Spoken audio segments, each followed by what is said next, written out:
नमस्कार दोस्तों। आज के इस नए एक्सप्लेनर में हम एक बहुत ही अजीबोगरीब और वायरल थ्योरी पर बात करने वाले हैं। वैसे अगर आपने हमारा पिछला स्टेट इलेक्शन एनालिसिस मिस कर दिया है तो उसे जरूर चेक कीजिएगा। लिंक नीचे पिन कर दिया गया है। अच्छा, पैसे या डेटा चोरी होने की बातें तो हम सब ने सुनी हैं, लेकिन क्या हो अगर कोई आपसे कहे कि आसमान से बादल चुराए जा रहे हैं, मतलब लिटरली। जी हाँ, मिडिल ईस्ट में आजकल एक रहस्यमयी थ्योरी एकदम आग की तरह फैल रही है कि कुछ देश मिलकर खाड़ी देशों के बादल चुरा रहे हैं। आज इसी रहस्य की पूरी गहराई में उतरेंगे और सच्चाई का पता लगाएंगे। तो चलिए सीधा टॉपिक पे आते हैं। आज की चर्चा में हम इन पॉइंट्स को कवर करेंगे। पहला, द क्लाउड थेफ्ट क्लेम। दूसरा, द रडार कनेक्शन। तीसरा, द साइंस ऑफ सीडिंग। चौथा, द रियल क्लाइमेट क्राइसिस। पांचवा, साइकोलॉजी ऑफ अ रूमर। और छठा, द ENMOD कन्वेंशन। हमारी कोशिश यही रहेगी कि कोई भी टॉपिक मिस ना हो और हर एक पार्ट को हम फुल डिटेल्स में डिकोड करें।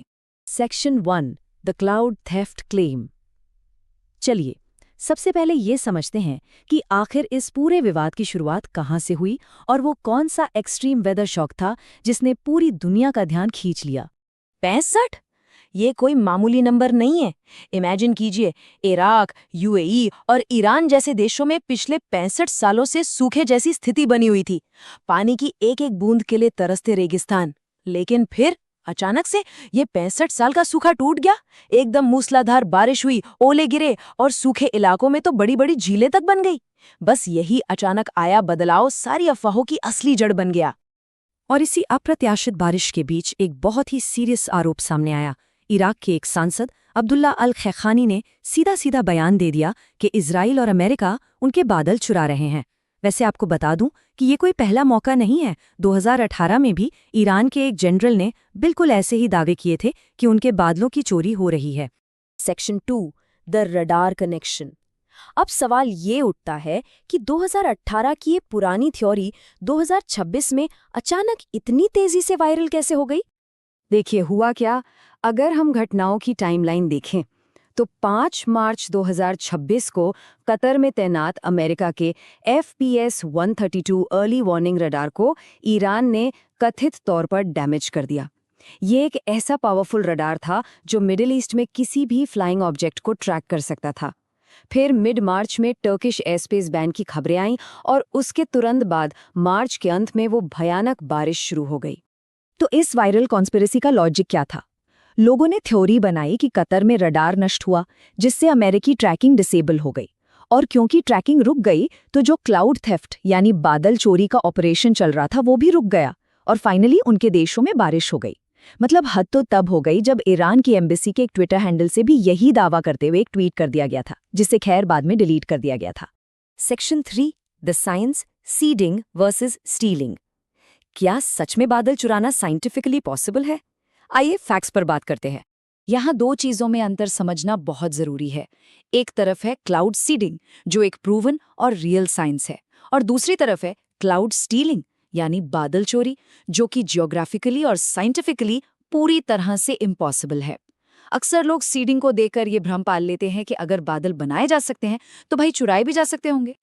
तो सीडिंग काम कैसे करती है? सबसे पहले ड्रोन्स या विमानों के जरिए बादलों को टारगेट किया जाता है। फिर उनमें सिल्वर आयोडाइड नाम के केमिकल का छिड़काव होता है। बादलों की नमी इस केमिकल के चारों तरफ इकट्ठा हो जाती है और भारी होकर बारिश की बूंदों के रूप में गिरने लगती है। ये एक रियल तकनीक है जो पूरी दुनिया में इस्तेमाल होती है और हमारे भारत के राजस्थान में भी इसका सफल प्रयोग हो चुका है। और यहीं पर सबसे बड़ी गलतफहमी पैदा होती है। आपने आसमान में उड़ते हुए प्लेन्स के पीछे वो सफेद धुएं जैसी लाइन तो देखी होगी ना, जिसे कॉन्ट्रेल्स कहते हैं। कई लोग उसे ही बादल चुराने वाली कोई वैक्यूम मशीन समझ लेते हैं, जबकि असल में वो सिर्फ विमान के इंजन से निकलने वाला नॉर्मल कंडेंसेशन होता है, कोई क्लाउड स्टीलिंग मशीन नहीं। Section 4, the real climate crisis. अगर बादल चुराए नहीं जा रहे तो फिर मिडिल ईस्ट और नॉर्थ अफ्रीका, जिसे मैना रीजन कहते हैं, वहां मौसम इतना अजीब क्यों हो रहा है?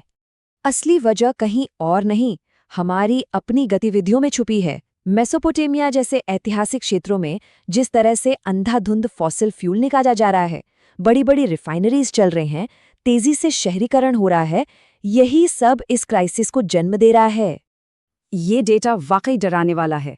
अगर हम ग्लोबल एवरेज से तुलना करें तो मेना रीजन का तापमान 2 गुनी तेजी से बढ़ रहा है। 2 गुनी तेजी। और ये तेजी नंबर्स में कितनी है? 0.43 डिग्री सेल्सियस हर साल।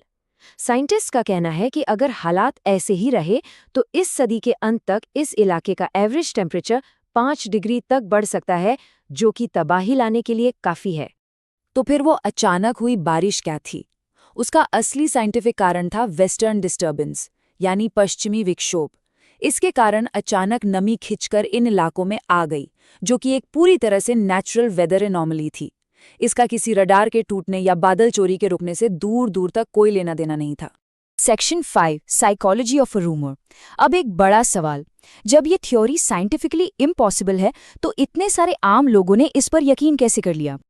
देखिए, जब कोई देश 65 साल से सूखे की मार झेल रहा हो, पानी का राशन बंटने की नौबत आ जाए, तो आम इंसान का हताश होना बहुत स्वाभाविक है।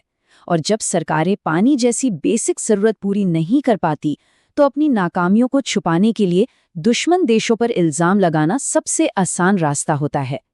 गहरे जियोपॉलिटिकल तनाव के बीच पब्लिक के लिए भी ऐसी थ्योरीज पर यकीन करना आसान हो जाता है।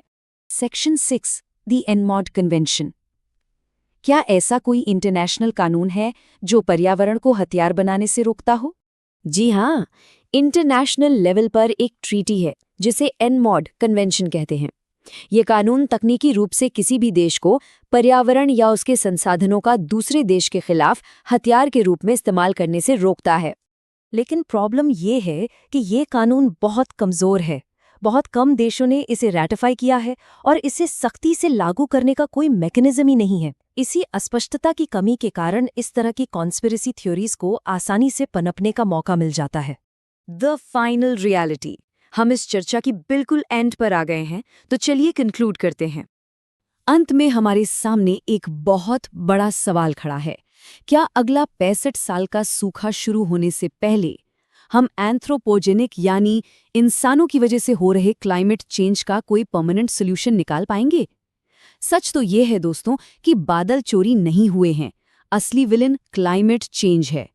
आज जरूरत इस बात की है कि हम व्यक्तिगत स्तर पर ग्लोबल वार्मिंग को रोकने की कोशिश करें, पेड़ लगाएं और प्रकृति के साथ हो रहे खिलवाड़ को रोकें।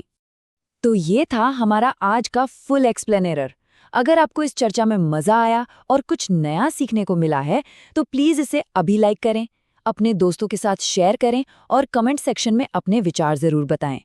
साथ ही हमारे पैनल डिस्कशन का हिस्सा बनने के लिए कमेंट बॉक्स में पिन किए गए लिंक पर जरूर क्लिक करें। मिलते हैं आपसे अगले एक्सप्लेनेर में एक और शानदार टॉपिक के साथ।